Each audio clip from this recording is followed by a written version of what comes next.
Indian സിനിമയുടെ പിതാവ് ദാദാസാഹിബ് ഫാൽക്കെ. രാജാ ഹരിശ്ചന്ദ്ര എന്ന സിനിമ സംവിധാനം ചെയ്തത് ദാദാസാഹിബ് ഫാൽക്കെ.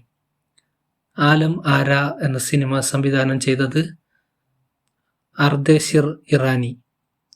ഇന്ത്യയിലെ ആദ്യ സിനിമോസ്കോപ്പ് ചിത്രം കാഗസ് കെ ഫൂൾ.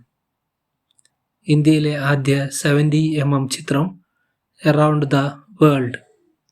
ഇന്ത്യയിൽ ആദ്യമായി ചലച്ചിത്ര പ്രദർശനം നടന്നത് മുംബൈയിലെ വാട്സൺ ഹോട്ടലിൽ. ഇന്ത്യയിലെ ആദ്യ കളർ സിനിമ കിസാൻ കന്യ. ദക്ഷിണേന്ത്യയിലെ ആദ്യ ഫീച്ചർ ഫിലിം കീച്ചക് ബദം. സ്ത്രീകൾ അഭിനയിച്ച ആദ്യ ഇന്ത്യൻ സിനിമ മോഹിനി ഭസ്മാസുർ. ആദ്യ ഇന്ത്യൻ സിനിമ പുണ്ടാലിക്.